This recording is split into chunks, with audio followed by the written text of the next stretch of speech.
Hello and welcome to this taste challenge. I have two American blended whiskey. So I finished the bourbon series. We'll go a U-turn and go back to bourbon after this series. I have two American blended whiskeys. This is Four Queens whiskey a blend. So they don't specify the state, and I think there's a good reason for that. This is Four Queens. It says it's trademark, but I cannot find the trademark data. It's not in the database, which is bizarre. Not the first time that happened. 101 is 101 proof. Whiskey a blend. And it's saying here, and you can't really read that far away, but it's saying the straight whiskeys in here are aged at least 3 years.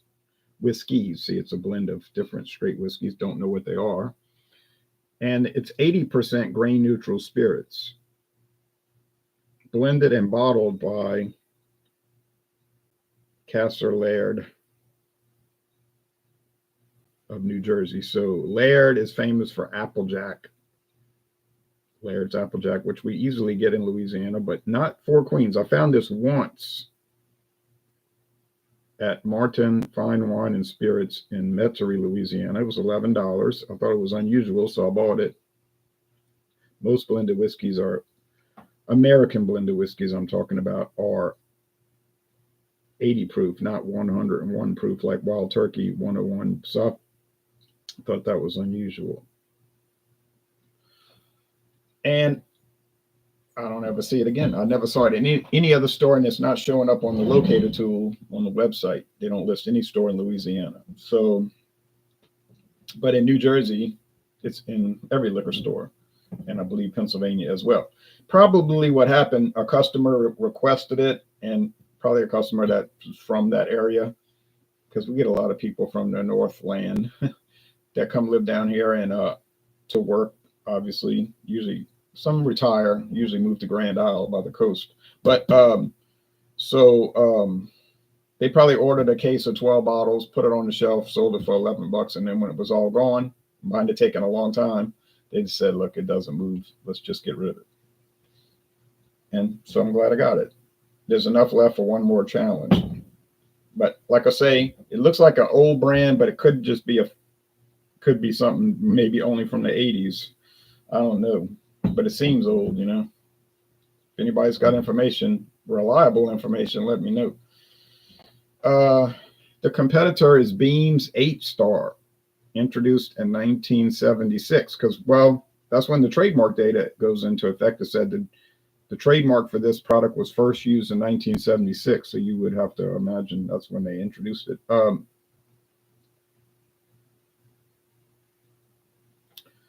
From James B. Beam Distilling Company. No, you won't find this on the Jim Beam website, but I can find it in Metairie and maybe Gretna and Jefferson Parish. I've never seen it in my parish. But we only have 40,000 people in this whole parish, and so, you know, you're going to get a much more limited offering. Jefferson Parish has hundreds of thousands of people. And then they're right next to Orleans, which also has hundreds of thousands, about 1 million people in that area. So you would expect them to get a bigger variety. I mean, we don't even get KBS anymore. And you can find that every day at Total Wine and More. All right, so there it is. Can't get it to focus. Kentucky whiskey, so it is made in Kentucky, as opposed to the Laird's, which is probably sourced. And I wouldn't be surprised if it wasn't Kentucky or Indiana.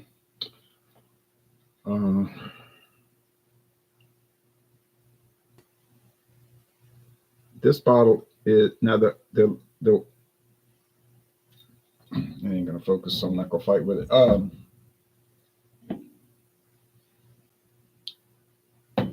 This bottle of Laird's 101, Four Queens 101, says 2018. So that's around the time I bought it. And there it is. That's the end of it. Won't see that anymore on this channel. Oh well, no big great loss. And Beam's 8-Star.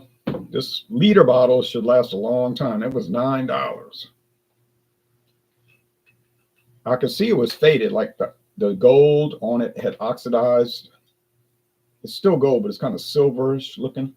Usually it's a much deeper gold. I said, yep, been sitting under those fluorescent lamps, you know, at these stores. And looked like it had dust on it from years ago. And this bottle says 2014. 2014 bottle. So bought it about a year ago. So it had been sitting on a shelf for 10 years.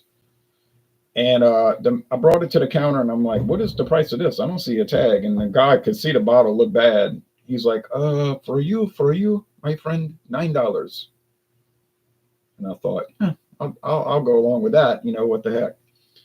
I'd had it years ago, but it was a different configuration. The one I had years ago, well, I had the half-size bottle I had bought here in this town was a 75-25 blend ratio, aged 2 years, I think. Might have been 3. I lost track. I could look up my archives. So here you go. I have just enough of this. It's a little bit copper, amber, more amber, and this one's more gold amber. I'll turn the lamps on now. Oh, let me show you the website real quick. Then I'll turn the lamp on. No, you're sitting in the dark because the sun ain't coming up soon. Four Queens 101 proof whiskey blend. High proof spirits like Four Queens were very common before and after Prohibition. Very common throughout history because either something happened before Prohibition, right? It's kind of funny.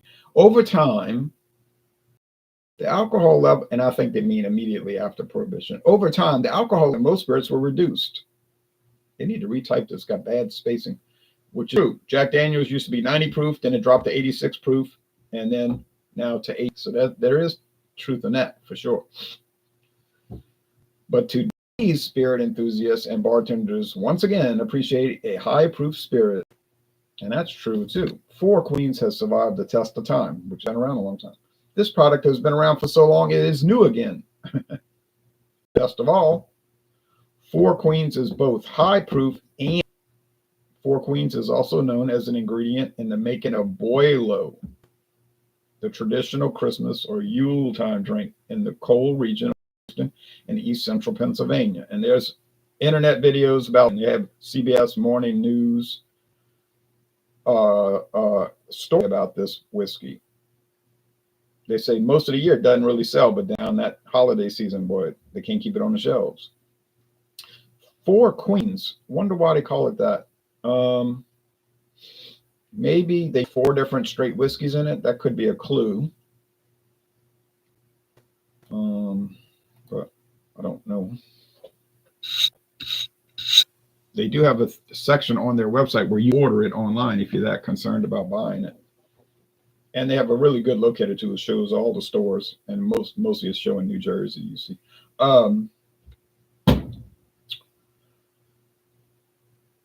American blended whiskey is constructed pretty much just like Canadian blended whiskey or blended Irish whiskey or blended Scotch or Japanese, except that there's even a big brand from Spain. There's an important difference.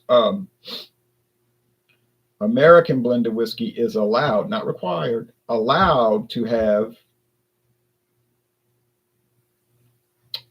unaged spirits blended in, up to 80%. So you can just take grain, ferment it, then distill it like you're making whiskey, but you skip the aging step and you can go straight to blending it in. Now, I didn't make the rule, but somebody in the US government did, or a group of people, and that rule is still in effect. They're not required to use grain neutral spirits. They're allowed to use it. See the difference? I have a few American blended whiskeys. That's all whiskey, no grain spirits, neutral grain spirit. But it's up to the company, you know. And it is an actual whiskey. It's called whiskey a blend or blended whiskey. It legally is a whiskey, even though it's 80% preparatory whiskey, non-whiskey. Some people say vodka. Not true. Not true. Vodka can never touch wood. And vodka must be charcoal filtered. Read your regs. Blended whiskey, grain neutral spirits must be stored in wooden vessels if you read the regulation. Now I'm thinking stored in wooden vessels. Think about this for a minute. If you're storing it in wood, what's it doing in the wood? You know the answer. It's aging. Now you might say, yeah, but they only keep it in there for a week or whatever. Okay, I get that.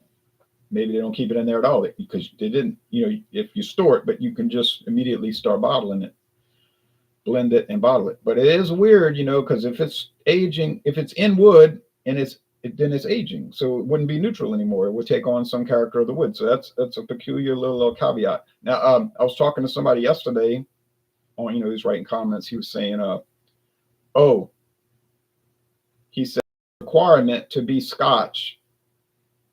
For a whiskey to be Scotch whiskey, it has to be aged in used barrels. I said no, and I immediately checked the regulations just to double check. But I knew it didn't. I said no, it only has to be aged in oak. It's the only requirement. It could be new or used. So, and I have a primary source for that. Not some guy wrote a blog or a dude made a video. No, it's the government of the United Kingdom, 2009, their most recent Scotch regulations. That's a primary source. That's not an opinion. Now, he didn't respond yet, but he seems very pleasant and also, unlike that screeching refrigerator,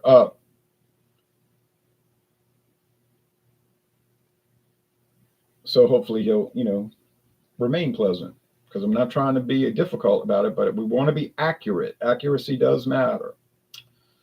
So that's not my opinion. It's not how I see it, or as some people like to say, it's not my truth. No, it's an objective reality. Okay.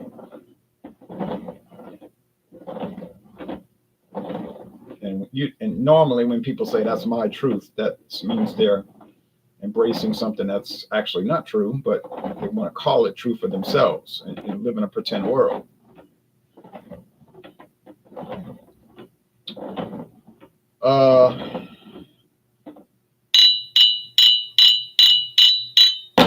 Is this going to be much of a challenge? I don't see how, because think about it. Let me see this setting here. I don't like that lighting. It's too yellowish. There's two settings, yellowish and the bright white. I prefer the white. I think it looks better. Okay, either one would work, but I don't think 101 proof is going to be confused with 80 proof. I don't see it happening. Age 3 years, no age statement, meaning what? At least 4 years. So we know that. So could they be using regular old Jim Beam? We know Jim Beam's age 4 years. Tell you that on the website. Won't tell you that on the bottle. It says it on the website. Well, yeah, they could just take some of the 4 year. I mean, they produce it in huge, incredible amounts of volume. Maybe some of it doesn't come out so nice. We can think about it along those lines. So they blend it into this and make this inexpensive bar brand. But I've seen it at the store all the time at Dorgnac's, Beams 8-star in the regular bottles and the big handles. This is a liter, the mid-range. So, and I'll see the half size sometimes. So if somebody's buying it, my friend David thought it was dreadful. He said, this is a straight mixer. This is nothing but a mixer. This thing is bad. I don't agree that it's bad. I think it's okay. It's like marginally good, but I didn't ask him to do a review and be required to comply with my opinion, or share my opinion. I was curious about his insight on it, and his insight was he didn't like it. Fair enough. Aroma, not much happening. Wasn't much happening on the bourbons I did. Smelled like faint corn flour or something like that. Corn, meal, whatever. Corn, maize, American corn. That smells like that. Are these mostly corn? Yeah. They would be bourbon if they were aged in new charred oak, but they're not. So they're a different class of whiskey, obviously. Same, even less nose, probably the bean. Another important thing is that American blended whiskey is allowed to have flavoring added and caramel color. I'm not saying these have that, but they're allowed to. And the U.S. government workbook, they have a handbook. They actually have a handbook, even tells you the legal definition of certain cocktails, if you can believe it. It's true. Uh,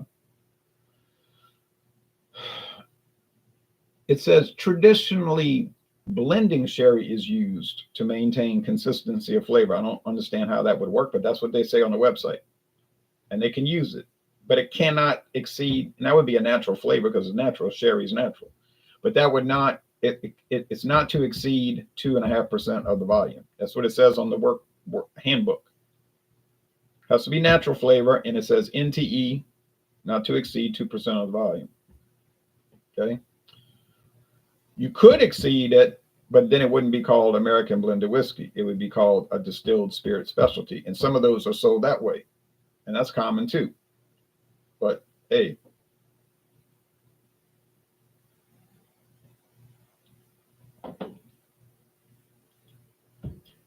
I mean, American blended whiskey has its following. 50 years ago, it was really popular. Now it's, on the shelf. Some people buy it, especially Sequin 7 Crown. You see that everywhere. That's the top one. That's probably most of the volume of the sales. I mean, most every bar I ever go to or restaurant, let's be honest, has Sequin 7 Crown. Some places will sell the cheaper stuff. Like they'll have this, usually below the counter. You say, give me a Beam and Coke. Or you'll get a Beam and Coke, all right. This one, you can't say they cheating you because all you said was Beam and Coke. You didn't say Jim Beam, you said Beam and Coke. The restaurant's going to say, well, what, we gave you that. Was it good? Well, you said, well, yeah. Okay, well. The other side, what Mike G says, catch a meeting, bro. I'm catching a meeting right now. These two blended whiskeys are meeting each other in battle. All right, stronger. More proof, I believe. But let me double check, because these things can trick you up. But you'd think 101 versus 80, how could you get confused? Yeah, I got it. This is the Beam. This is the 101.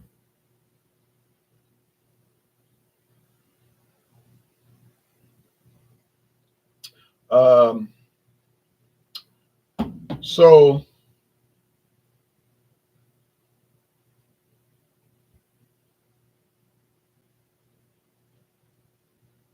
the 101 has a more bountiful flavor. It has its own standalone flavor. It has a better flavor, I think.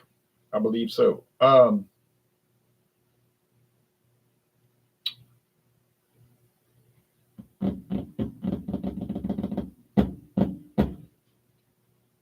prefer it. Now, it'll cost you a little bit more. It's not going to cost you a whole lot more. Let's see what they're selling it for. I know what the price is. Let's say $16.99. That's usually it might be $1 less. So divided by 1750 times 1,000. $9.71. I paid $9 even.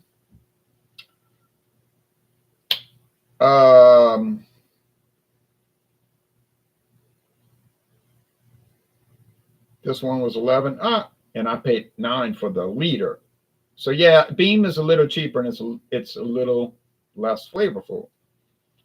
So you pay more. In this case, you get a little more. So I would recommend 101, but the availability is so low. That's the problem there. It's just like can't find it.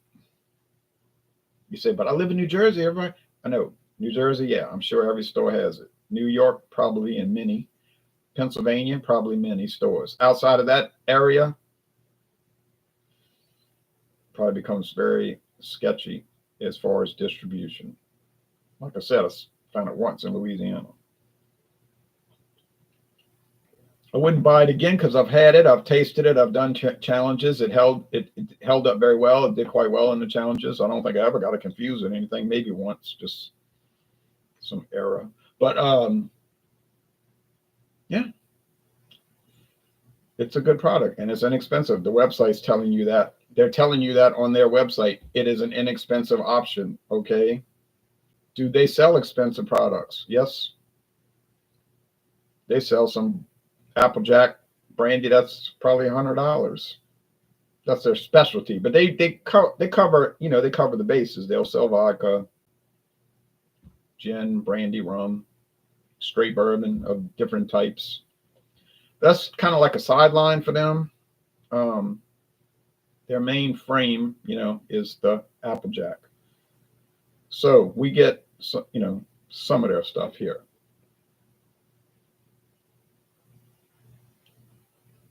It's all right. And it's all going on.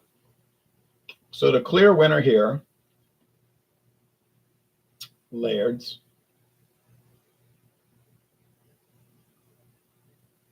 Four Queens 101. Is Beam something to avoid? Well, I wouldn't say that. If you're going to sit there and sip on it, contemplate the events of the day by the fireplace, I don't think you'd pick Beam's 8-star.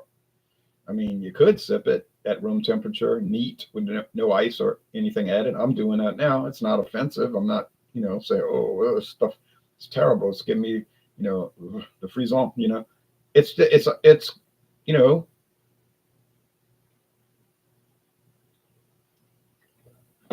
worst case, I think B minus, best case A, A, yeah, right. In our dreams, B, you know. So like say, worst case, maybe an 8 out of 10. At the very best, could be maybe be pushed up to 8.3 out of 10. But that means 17 points is not that it isn't making it with. But you know, it's the nature of the product. So I'm going to try to bring in another New Jersey bottled product next time. I got Bankers Club from the same company, Laird. Now, Bankers Club I can get. They sell it at Total Wine and More. Never seen it anywhere else. They also make a line called Senators Club. It's little companies that they went around buying. You know, that's what they do. They go around, just like Sazerac, go around buying up little companies, making them an offer they cannot refuse, and put it in their portfolio. And you'd be lucky if they ever promote it. They stick it on the shelf and people will buy it. They'll trickle out the store and they make a little money every month. Bankers Club and Beam's 8-star is going to be a very close contest because they're basically the same type thing. The only advantage Beam's going to have on it, I'm talking about this bottle. I think if you go to the store today and you find Beam's 8-star, a current new bottle, not faded like this. I'm surprised the red didn't fade though, you know. Usually red fades fastest. But it's going to say 80-20 blend, 80% grain neutral spirits, 20% straight. So they reduced the amount of straight whiskey. And the current bottles, I'm almost certain, say age 2 years. So they've gone really low scale on it. Didn't drop the price. But the only advantage my bottle has, my 2014 bottle, so it has been downgraded over the years, the last 11 years, and I can't help that. I'm certainly not worried about it. The only advantage it's going to have is that it's got a higher percentage of straight whiskey. Other than that, I think it's going to be a very close call versus the others. Which brings you to the final point, which is that you should only shop price with a lot of these things. You shop price. You say, why are you paying, why are you paying $5 more per bottle? Oh, it's my favorite brand, but is it better? Oh, my grandpa drank it, but I didn't ask you that. I said, is it better? You don't know because you never did a blind taste test. Some people like to buy these blended whiskeys for a cocktail after work, meaning RC Cola and Beam's 8-star watching, what they watching? Three's Company reruns. Doesn't have to be too elaborate. Hey, that's fine. After work, one, not multiples. We're not talking about that. Certainly, yes, definitely. That's the utilitarian nature of it. Now go to some of these restaurants and they don't even want to pay for this. They get the even cheaper stuff. There's some really, really, really, really, really, really low level commodity products. And they got websites for it. And man, that stuff will be just every one of them, every single one will say gin with natural flavors, American blended whiskey with natural flavors, rum with natural flavors. They're all distilled spirit specialties. They're jacked up with flavor. It exceeds the 2.5%, but it does have the flavor of a whiskey or a rum or a tequila or a brandy. And they don't care because they're doing it. They're giving you a mixed drink at the Mexican restaurant. And of course, they're overcharging you for it. But people do it. They buy it. We know this. They definitely don't concern themselves with the content. I tell that story sometimes. I went to Middendorf's famous restaurant right off of United States Highway 51 / Interstate 55, but it's on the old 51, the ground level. Very old highway, started in 1926. But if there's a hurricane, it'll be underwater, you know. But so the restaurant is a known place. So when they had the Sugar Bowl a few years ago, all these Mississippi fans were coming down to New Orleans. Thousands, you know, like 35,000 people. And then there was 35,000 other people from, I don't know where they were from, Nebraska, whoever they were playing. Oklahoma, somebody. I can't remember. I can't keep up. It changes, you know. But it doesn't matter because it's a big game. And so that's tourism. So I got there at 11 o'clock. I said, I want to get there early because I know when all the people come in, then you'd be waiting for the food. So I went in there. I said, I want to get it to go. And the lady said, go to the bar because they'll take care of you. I said, okay. I went to the bar. I said, I want to get a seafood platter to go. Okay. And then all these Mississippi people start coming in. There was like a caravan. They were probably all driving together from around Oxford, Mississippi, or, you know, somewhere around there. They're heading to New Orleans, and you know what street they're going to hit. You know what street they're going to hit. It's not going to be Delary Street. First thing they do, they order in cocktails, and they want Bloody Marys. It's 11 in the morning. I think it was a Tuesday. I don't remember. Whatever, New Year's Eve. They ordering Bloody Marys. We want Bloody Marys. That's all they specified. We want a Bloody Mary. Okay. So the girl I'm watching, you know, I'm sitting up there waiting for my food. So the girl's mixing them. I said, whoa, they're using a Crown Russ. Not the old Crown Russ from ages ago, the Seagram's Crown Russ with that maroon and blue. No, it's the current Sazerac Crown Russ. They bought Crown Russ from Seagram's in 1989. It's the new vodka with natural flavors. It's called Crown Russ Premium. They don't call it Crown Russ Vodka. No.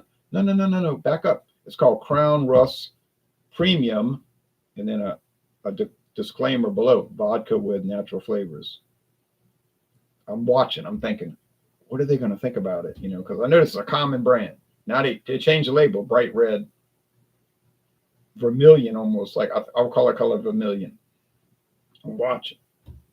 So the lady says, they say, here you go, $8. I'm looking at the menu. I wanted to look at the menu. I said, $8. $8. They didn't pay $8 for the bottle, the liter bottle. She says, this is her exact quote. Oh, it's so good. I said, okay. I said to myself, okay, Sazerac is smart. They know they're putting this dodgy thing on the market. They don't care. No consumers care. And that was her direct quote, verbatim quote. Oh, it's so good. And they were drinking them. And then all of them ordered. It was 20 people. There must have been 2 vehicles full of people. And there was more coming. I said, there you go. You got it. Money in the bank. So you got the restaurant paid a very small amount of money per ounce for the vodka concoction. Can't call it a true vodka because it isn't. You got your tomato juice, which I think was like Food Club or Surefine, or it wasn't V8. It was like a cheap. Hey, hey, why not? Autocrat, one of those food service tomato juice. Hey, no problem. Then you got your other components of the Bloody Mary. Boom, they loved it, and they make it $8 per, not counting the tip. $8, and that was like 2 or 3 years ago, so it's probably going up each serving. So it's almost like pure profit. You could sell the seafood platter and make barely any money. No problem. That doesn't matter. The food doesn't matter. You sell it. It's the drinks, the beer. They're gonna pay $4.50 for a Budweiser, one 12-ounce bottle. What a deal. Okay, so, and those people not coming down here to drink lemonade and milk. They're from Mississippi, okay, so you know where they're going and you know what they're going to do. And they might remember the game, but that's in question. All right, so I don't really have a problem with that because they're not questioning it. And and every time, and I've talked to people all around the United States. I was in Illinois one time and a guy says, "Hey, you ever heard of this place?" Because I said I was from Louisiana. It was an old man, like in the 70s. He said, "You ever heard of this place called Middendorf's?" I said, "Have I heard of it?" They were from Germany. I said, "Of course I heard of it." He said, "Every time we go to New Orleans, we stop there." I said, "I think that's the case with a lot of people since 1934. He said, "Yeah, they got such good seafood."